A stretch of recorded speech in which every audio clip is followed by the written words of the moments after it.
నమస్తే అండి హరి గారు. నమస్తే. హరి గారు, సాధారణంగా ఒక మనిషికి ఏజ్ క్యాలిక్యులేట్ చేస్తూ ఉంటారు. యెస్. వాళ్ళు గట్టిగా బలంగా ఉన్నారనుకోండి, 100 సంవత్సరాలు పక్కా అంటూ ఉంటారు.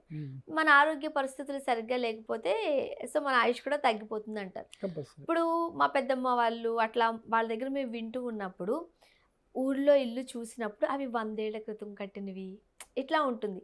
సో సాధారణంగా ఏం చెబుతూ ఉంటారంటే, ఇంటికి కూడా ఆయుష్ ఉంటుంది. అవును. గజం కేవలం 23,000 రూపాయలతో 165 గజాల భూమి కేవలం 38 లక్షలు మాత్రమే. అది అక్కడ వచ్చేసరికి ఈ క్యాలిక్యులేషన్స్ వస్తున్నాయి. అసలు నిజంగానే ఇంటికి ఆయుష్ అనేది ఉంటుందా? ఉంటే ఎంత ఉంటుంది? కొంతమంది 100 సంవత్సరాలు అంటారు. ఇంకొంతమంది 200 సంవత్సరాలు అంటే చూసుకో ఈ ఇల్లు కట్టాము 200 సంవత్సరాలు పక్కా అంటారు. నిజంగానే అంత ఉంటుందా? ఒక మనిషి జీవితమే ఉండట్లేదు, ఇంటికి ఎట్లా ఉంటుంది? మీరేం చెప్తారు? మీరైతే ఎంత ఇస్తారు? ఒక నెంబర్లో చెప్పమంటే 1000 సంవత్సరాలు కూడా ఇస్తాం. 1000 సంవత్సరాలు ఇస్తారా? ఎట్లా అండి? కింద సాయిల్ చేంజ్ అయిపోతుంది.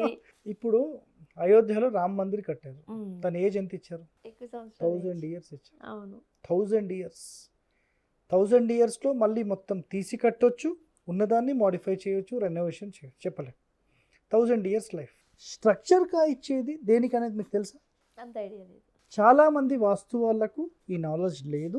ఉమ్, సో ఈ పాయింట్ శ్రద్ధగా ప్రతి ఒక్కరు వినండి, మీరు తెలుసుకోండి. మీకు ఎవరైతే తెలియదు అన్నారో వాళ్ళకు కూడా మీరు చెప్పండి. ఆ పాయింట్ ఏంటంటే, ఒక ఇంటి వయస్సు మీరు ఒక ఇంజనీర్ అండి, ఎగ్జాంపుల్. ఉమ్, మీకు ఒక బిల్డింగ్ అప్పచెప్పాము, మీరు బిల్డింగ్ కట్టారు. దాని లైఫ్ ఎంత అంటే మీరు ఎగ్జాంపుల్ ఎంత చెప్తారు? నేనైతే ఒక 50-60 ఇయర్స్. రైట్, ఓకే, 50 ఇయర్స్ అనుకుందాం ఊరికే. ఆ. మీరు ఇచ్చారు. నేను ఆ ఇంటికి సంబంధించిన గణితం క్యాలిక్యులేట్ చేస్తాం. చేసి ఈ ఇంటి యొక్క వయస్సు 250 సంవత్సరాలు రాసిస్తాం, 300 రాసిస్తాం. మరి 300 సంవత్సరాల ఇల్లు ఉంటుందా? అదే కదా. మీరు చెప్పండి, అసలు ఉంటుందా? నేనైతే ఇది ఫాల్స్ స్టేట్మెంట్ అనుకుంటాను. నేను ఫాల్స్ అంటాను. అంటారా? నేను మరి అట్లా ఎట్లా ఇస్తారు? అలాంటప్పుడు ఫాల్స్ అని మీరే చెప్తూ మీరే 250 350 అని ఎట్లా ఇస్తారు? కండిషన్స్ మీకు తెలుసా? నేను కండిషన్స్ అప్లైనా? మరి నేను Okay. చెప్తాను, నేను అవి కూడా చెప్తాను, ఆగండి. నేను ఒకటి ఇక్కడ ప్లస్ చెప్తాను, మైనస్ చెప్తాను. కండిషన్ తెలియనోడికి వాడు ఉల్టానే మాట్లాడతాడు. అర్థమైందా? ఇప్పుడు నేను ఫాల్స్ స్టేట్మెంట్ అని ఎట్లా చెప్తాను? నేను కండిషన్స్ ఇది 300 సంవత్సరాలు ఇల్లు ఉంటుందంటే ఉండదు. ఓకే. మరి నేను ఎట్లా ఇచ్చాను? మా లెక్కల వివరాలు అవి. ఇప్పుడు మీరు ఒక మట్టి ఇల్లు కట్టారండి, ఎన్ని సంవత్సరాలు గ్యారంటీ? మట్టిల్లు అయితే అన్ని సంవత్సరాలు ఉండదు. 100 ఇయర్స్ గ్యారంటీ. 100 years guarantee. మట్టి ఇల్లుకి మట్టి ఇల్లు కాంక్రీట్ వేసి సిమెంట్ వేస్తేనే అన్ని అది సంవత్సరాలు పనికి మాలిన ఇవ్వట్లేదు ఇల్లు అది. కదండి. పనికి మాలిన ఇల్లు అది. ఉమ్, మీరు 100 సంవత్సరాలు అని చెప్పారా? ఆ ఇంటికి వెళ్ళండి, 100% 100 సంవత్సరాల ఇల్లు మట్టి ఇల్లే ఉంటుంది. మట్టి గోడలు. పూర్వం ఏం చేసేవాళ్ళు అంటే, డంగు సున్నం కొంచెం కలిపి, ఆ మట్టి లోపల మీకు గుడ్డు సోనా ఇదంతా కలిపి, బెల్లం కలిపి, ఇదంతా మిక్స్చర్తో రోజుకొక లేయర్ వేసేవాళ్ళు. ఒక లేయరే. ఒక ఇల్లు మొత్తం కట్టడానికి 6 నెలలు పట్టేది. అంత స్టాండర్డ్ అనమాట అది. దాన్ని పగలగొట్టాలంటే, మామూలు ఇల్లు పగలగొట్టాలనుకోండి, ఒక 4 గంటలు 5 గంటలు మొత్తం పగలగొట్టేస్తారు. ఆ ఇల్లు పగలగొట్టడానికి బుల్డోజర్ వచ్చి 6 రోజులు కష్టపడింది. అంటే మీరు మట్టి అర్థం చేసుకోండి. గోడలకి ఇప్పుడు కట్టే పనికి మాలిన మట్టి గోడలు కావు. అప్పుడు కట్టిన విధానాలు వేరే, పాటించిన నియమాలు వేరే. మట్టిలో జిగిపోయింది. మొత్తం ఉండే మట్టి అంతా కూడా ఈ ఫర్టిలైజర్స్, కెమికల్స్ వల్ల మనిషి ప్రాణాలను నాశనం చేసే ఈ కెమికల్స్ అన్నీ వాడి ఆ ఫుడ్ అంతా నాశనం పట్టించారు. భూమిని కూడా నాశనం పట్టించారు. మట్టి కూడా సరిగా లేదు. ఇప్పుడు కట్టేదానికి అది గ్యారంటీ మాట్లాడలేదు. అయితే మీరు అడిగిన ఒకే ఒక ప్రశ్నకు సింపుల్ వర్డ్ ఒక్కటే ఏంటంటే, ఇంటికి ఆయుష్ అనేది ఉంటుంది. ఫస్ట్ పాయింట్, ఓకేనా? ఎంత ఉంటుంది అంటే, మట్టితో కట్టిన దానికి 100 ఇయర్స్, అండ్ సిమెంట్ కాకుండా ఇటుకలతో కట్టి డంగు సున్నంతో కట్టిన దానికి 300 సంవత్సరాలు, రాయితో కట్టిన దానికి 1000 సంవత్సరాల ఆయుష్. బట్ కండిషన్ ఏంటంటే, ఒకవేళ నేను 1000 సంవత్సరాలు అని మీకు రాసిచ్చేస్తాను, మరి 1000 సంవత్సరాల వరకు ఆ బిల్డింగ్ ఉంటుందా? అది గ్యారంటీ కాదు అక్కడ. పోనీ మీరు 60 సంవత్సరాలు అన్నారు కదా, నేను వయస్సు 20 సంవత్సరాలే రాసిస్తాను. దాని అర్థం అంటే 20 సంవత్సరాలు పడిపోతుందా? చాలా ఇంపార్టెంట్ పాయింట్. పడిపోతుందా? పడిపోతుందని అడుగుతున్నా. మీరు 60 సంవత్సరాలు రాసి ఇచ్చేసారు కన్ఫామ్. ఓకే 60 సంవత్సరాలు ఆ బిల్డింగ్ ఉంటుంది అని మీరు చెప్పేశారు. మరి నేనేమో 20 సంవత్సరాలే వయసు రాసి ఇచ్చాను. అంటే 20 కాగానే పడిపోతుందా? పడదు కదా. పడదు. మరి నేను ఏం రాసి ఇచ్చాను? అది మళ్ళీ ఫాల్స్ స్టేట్మెంట్. ఒరిజినల్ స్టేట్మెంట్ ఇది. ఎట్లా? నేను అదే చెప్తున్నాను. మేము మాట్లాడేది ఒక ఫ్రీక్వెన్సీ యొక్క ఎనర్జీ గురించి మాట్లాడుతున్నాం. మేమిచ్చిన కొలత పొడవు వెడల్పు యొక్క వైబ్రేషన్ జనరేషన్ ఆ ఇంటి లోపల మీకు 20 సంవత్సరాలు ఇస్తే 20 సంవత్సరాలకు వైబ్రేట్ అవుతూనే ఉంటుంది. 20 సంవత్సరాల తర్వాత డిమ్ అయిపోతుంది. ఓహో మరి అప్పుడు మళ్ళీ ఏం చేయాలి? ఆగండి. మీ ఉత్సాహానికి చెప్తారు. ఆగండి.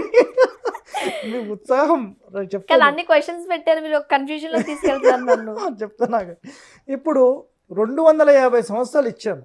నేను ఇచ్చిన కొలత మీరు దేంతోనన్నా కట్టుకోండి. మీరు ఐరన్తో కట్టుకుంటారా, బంగారంతో కట్టుకుంటారా, మట్టితో కట్టుకుంటారా, రాయితో కట్టుకుంటారా, నాకు సంబంధం లేదు.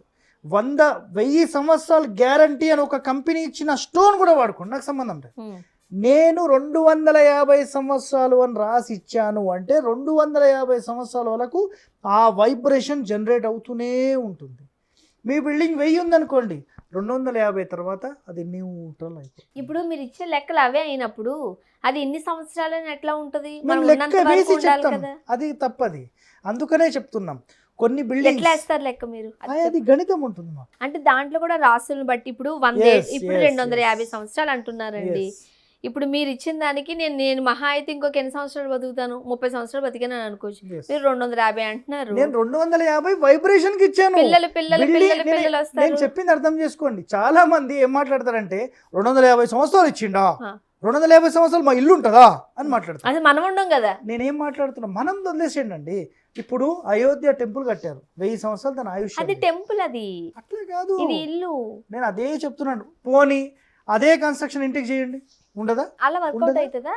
ఎందుకు? అంటే ఎప్పుడు కూడా టెంపుల్స్ గుడికి సంబంధించిన లెక్కలు వేరు, మీరు అన్నట్టు అది వేరు, ఇల్లు వేరు. నేను గుడి టెంపుల్ ఆర్కిటెక్ట్ నేర్చుకున్న వ్యక్తిని, బిల్డింగ్ ఆర్కిటెక్ట్ నేర్చుకున్న వ్యక్తిని. I'm a certified professional. Okay yes. అది ఎట్లా చేస్తారు నాకు తెలుసు, ఇది ఎట్లా చేస్తారు కూడా తెలియదు. బట్ రెండు అయితే ఒకటి కాదు కదా, ఇల్లు వేరే గుడి వేరే. కన్స్ట్రక్షన్ అలా కూడా చేయొచ్చు అంటున్నాను నేను మీకు. ఓకే కానీ కొన్ని కండిషన్స్ వేరే ఉంటాయి, అవి మార్చుతాం మేము. ఇంటికి మార్చాలి, దాని ప్రకారం చేయలేము. చాలా పవర్ జనరేట్ చేసేది. ఇప్పుడు మీరు ఒక ఇంటికి సంబంధించిన వైబ్రేషన్స్ ఇస్తున్నారు, దేని ఆధారంగా ఇస్తారు? క్యాలిక్యులేషన్స్ మీన్స్ మన యొక్క నక్షత్రాలు కూడా బేస్ చేసుకుంటారు. మీ పాయింట్ కి వచ్చాను నేను. ఇప్పుడు నేను ఒక 30-40 years ఉన్నాను, అయిపోయింది నా లైఫ్ అయిపోయింది. పిల్లలు అదే రాశిలో పుడతారు అని ఉండదు. అప్పుడు లెక్కలు తారుమారైపోతుంది. నేను గతంలో చెప్పాను మీకు. ఇప్పుడు మా పిల్లలు కూడా ఏ రాశిలో పుడతారో, ఏ నక్షత్రంలో పుడతారో తెలుస్తుంది. అనుకూలమైన నక్షత్రాల్లోనే పుడతారండి. నేను అదే చెప్తున్నా. ఒక మంచి వ్యక్తులకు మంచి వాళ్ళే పుడతారు. ఒక ఆరోగ్యవంతమైన బిల్డింగ్ లోపల పుట్టే వాళ్ళందరూ ఆ నక్షత్రానికి అనుకూలమైన వాళ్ళే పుడతారు. చాలా మంది అనుకుంటారు వీళ్ళ చాలా మంచివాడు, వీడింత ఇలా తయారయ్యారని పిల్లల్ని. అది చెడిపోయిన ఇంటి లోపల ఉన్న వాళ్ళకి, అది చెడిపోయిన ఇంట్లో ఉన్న వాళ్ళకు. మీరు కావాలంటే క్యాలిక్యులేట్ చేయండి.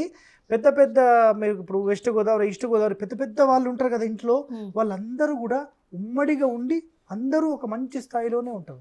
నాన్నగారు అని మాట్లాడే అభిమానంతో అంత చాలా బాగా మాట్లాడతారు. మరి వాళ్ళందరూ అట్లనే ఉంటారు. ఎవరైతే విడిపోయి హైదరాబాద్కి వచ్చి వేరే ఇంట్లో కాపురం పెట్టిన తర్వాత పుట్టేటోడు తేడా ఖచ్చితంగా ఉంటది. సో ఖచ్చితంగా అయితే ఇంటికి ఒక ఆయుష్ ఉంటుంది. దాని బిల్డింగ్ కి వయస్సు కాదు, క్లియర్ కట్ పాయింట్. బిల్డింగ్ కి వయస్సు కాదు ఇది. మీరు బిల్డింగ్ లోపల ఏదైతే మెజర్మెంట్ తీసుకున్నారో ఆ మెజర్మెంట్ అన్ని సంవత్సరాలు వైబ్రేట్ అవుతుంది. మీరు ఇందాక చెప్పారు ఫస్ట్ ఎపిసోడ్ ఎంట్రన్స్ లో ఏం చెప్పారంటే 100 సంవత్సరాలు అయిపోయిందండి అని మాట్లాడారు. 100 సంవత్సరాలు అయిపోయిన తర్వాత ఆ ఇంటి లోపల చూస్తే మొత్తం పాడుబడినట్టుగా డిమ్గా అయిపోతుంది. మళ్ళీ దాన్ని జనరేట్ ఎట్లా చేయాలి కూడా మాకు తెలుసు. ఓకే, సో మళ్ళీ అట్లా కూడా చేసిస్తాం. Thank you so much. రకరకాల సందేహాలకి ఒక చక్కటి పరిష్కారం చూపించారు. Right, thank you very much అండి.